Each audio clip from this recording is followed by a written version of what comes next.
Mummy मुझे बहुत गुस्सा आता है, मैं क्या करूं? अरे पायल बेटा, ये ससुराल में ऐसी छोटी मोटी बातें चलती रहती है, तो इतना गुस्सा मत किया कर। मम्मी मैं तो परेशान हो गई हूँ अपनी सास से। इस बुढ़िया को तो रोज रोज घर का खाना ही चाहिए होता है, बाहर का तो ये कुछ भी नहीं खाती। इस चक्कर में मुझे रोज रोज सुबह जल्दी उठना पड़ता है।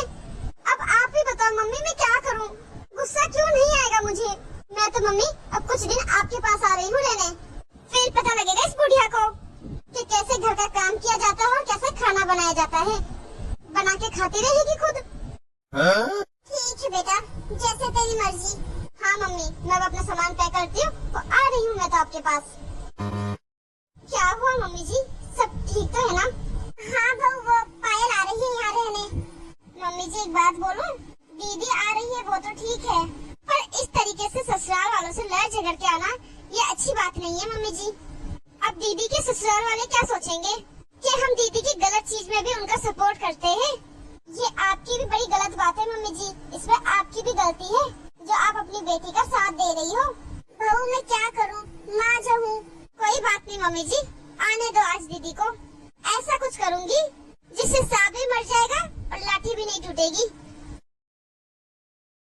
मम्मी हाँ मम्मी, मुझे तो इस घर में आके ही सुकून मिलता है, बाकी ससुराल वाला घर तो मुझे खाने को दौड़ता है।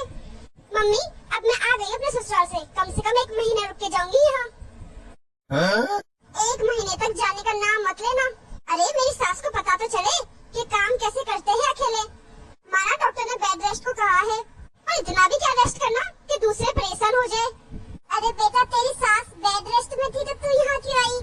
अरे मम्मी आपको कुछ नहीं पता, ये सब तो नाटक है मेरी सास का, ताकि काम ना करना पड़े कुछ घर का।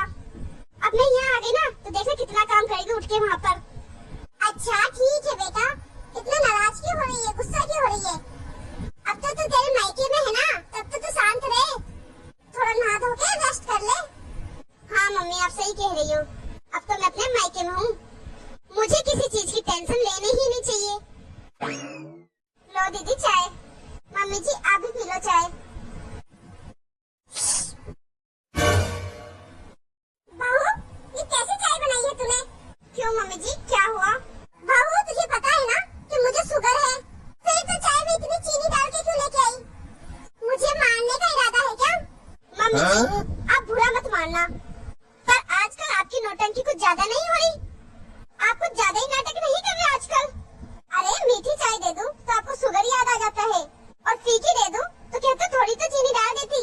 अरे आपको जो बैठे बिठाए मिल रहा है ना वो आराम से ले लिया करो। भाभी ये कौन सा तरीका है मम्मी से बात करने का? अरे ये आपकी सास है, दुश्मन नहीं। आपको अच्छे से पता है कि मम्मी को शुगर है, अगर मम्मी ज्यादा मीठी चीजें खाएगी तो उनका शुगर लेवल बढ़ जाएगा, फिर भी आप मम्मी को मीठी चाय ला के दे रही हो। अरे दीदी आप मुझे बोल रहे हो ना, पहले मुझे बोलने से पहले आप अपनी मम्मी की तो हरकतें देखो। मम्मी जी के तो नाटक ही खत्म नहीं होते। अब घर में अलग अलग चाय थोड़ी ना बनेगी, आपकी मम्मी को ही कभी चाय मीठी कम चाहिए कभी ज्यादा। मैं तो आपकी मम्मी से परेशान हो गई हूँ, अब मुझसे नहीं होगा तुम्हारी मम्मी का।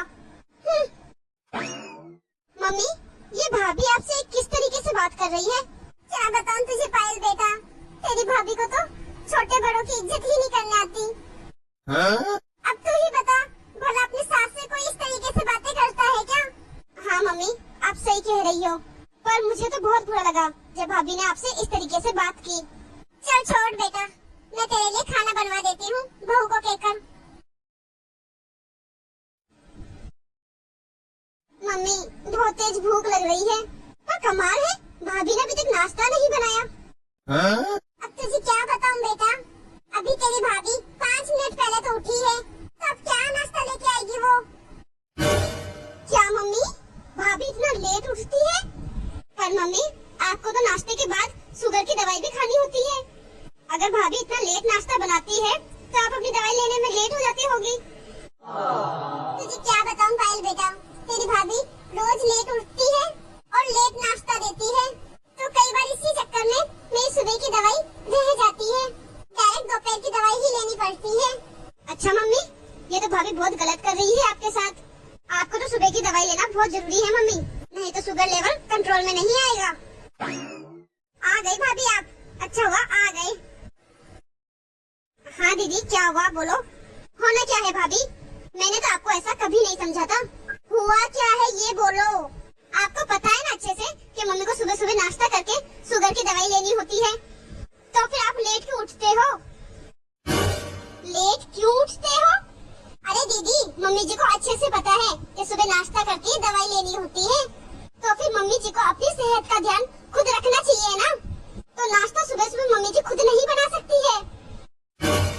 मुझे तो कभी कभी लगता है ये मम्मी जी नाटक कर रही है, घर का काम न करना पड़े इसलिए शुगर का बहाना लगा रही है। भाभी बस करो, ये क्या कहे जा रहे हो आप? कोई बीमारी का नाटक क्यों करेगा? बहू, तुझे अच्छे से पता है ना कि मैं सुबह नाश्ता करके जब तक दवाई ना ले लूं तब तक मुझे चक्कर आते रहते हैं। अब तो ये बता बहू, मैं कैसे बनाऊं सुबह सुबह नाश्ता? मम्मी जी, ये सब मैं नहीं जानती। आपकी सुबह सुबह के नाश्ते के चक्कर में और दवाई के चक्कर में मुझे जल्दी उठना पड़ता है, जो कि मैं उठ नहीं सकती। आपके नाश्ते और दवाई के चक्कर में मैं अपनी नींद खराब क्यों करूं? बस अब आप ही देख लो, मैं तो आपको इसी समय नाश्ता दे सकती हूँ। ठीक है बहू, जैसे तेरी मर्जी। लेकिन बहू, पायल को बहुत जोर से भूख लगी है, जा जल्दी से जाकर नाश्ता बना दे। ठीक है मम्मी जी, फ्रिज के अंदर ब्रेड और जैम पड़ा है, तो मैं वही दीदी को लाके दे देती हूँ। दीदी भी खा लेगी और आपको भी खिला देगी। क्या भाभी, जैम और ब्रेड? भाभी मैं तो खा लूंगी, लेकिन भाभी अब आप ही बताओ, मम्मी को मॉर्निंग में हैवी डोज की दवाइयाँ खानी पड़ती हैं, तो मम्मी को आप प्रॉपर नाश्ता बना के दिया करो।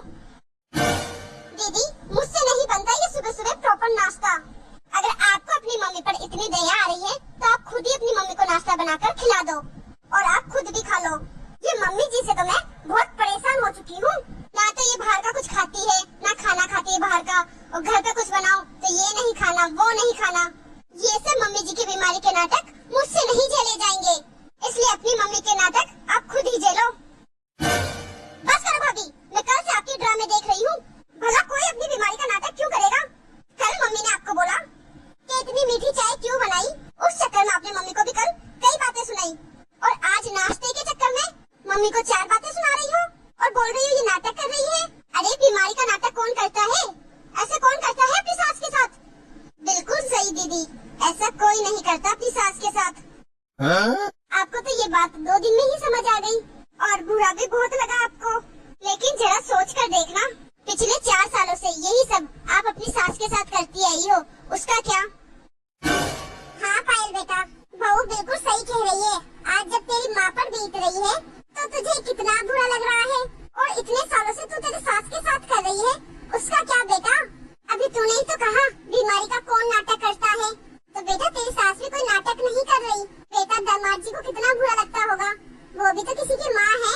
पायल बेटा, तेरी भाभी बहुत अच्छी है, मेरा पूरा ध्यान रखती है। बस हम दोनों सास बहू ने मिलकर एक छोटा सा नाटक किया था ताकि तुझे अपनी गलती का एहसास हो। बस हम तो यही चाहेंगे बेटा कि तेरा घर बसा रहे। क्या मम्मी, आपने और भाभी ने मिलकर मेरे साथ नाटक किया था? तभी मैं सोचूं, भाभी तो मेरी ऐसी है नहीं, और ना ही आपके साथ ऐसा बिहेव करती है। थैंक यू मम्मी, और थैंक यू भाभी, मुझे मेरी गलती का एहसास कराने के लिए। आज मैं एक ऐसी बात समझ चुकी हूँ, जिस घर में मम्मी आपकी जैसी माँ हो और भाभी जैसी भाभी हो, तो उस घर की बेटी का ससुराल कभी खराब नहीं होगा। मैं आज ही अपनी सास के पास वापस जाती हूँ और अच्छे से सेवा करूँगी उनकी, ताकि वो जल्दी ठीक हो जाए। हाँ बेटा, खुश रहो। नमस्ते दोस्तों, कैसे हो आप सब? आई होप आप सब अच्छे होंगे। तो हमें कमेंट में आज जरूर बताना आपको आज की ये कहानी कैसी लगी। अच्छी लगी हो तो लाइक और अपने परिवार दोस्तों में शेयर जरूर कर देना। और अभी तक आपने हमारे चैनल को सब्सक्राइब नहीं किया है तो फटाफट से सब्सक्राइब कर देना, ताकि ऐसी मजेदार वीडियो आगे और देखने को मिलती रहे। अंत में मैं आप लोगों से यही कहूँगी कि अपने से बड़ों की, अपने सास ससुर की मुसीबत में सेवा करें, उनका मुसीबत में साथ दे, बीमारी को नाटक ना समझे, क्योंकि आज उन पे बीत रही है, कल हो सकता है आप पर बीते। क्योंकि वक्त बदलता समय नहीं लगता, और वक्त सबका आता है। कभी भी हमें हमारी जिम्मेदारियों से भागना नहीं चाहिए। मायका आज है, क्या पता कल हो ना हो, तो आखिरी में ससुराल वाले और ससुराल ही काम आएगा। क्योंकि तुम ही देख लो, क्या तुम्हारी मम्मी उतना मायके जाती है जितना आप लोग जा सकती हो? क्योंकि समय के साथ सब धीरे धीरे कम होने लग जाता है, और आखिरी में ससुराल ही हमारा जीवन भर का सफर बन जाता है। इसलिए रिश्ते और रिश्तेदारियां बचा के चलो, क्या पता कब किसी की जरूरत पड़ जाए। धन्यवाद।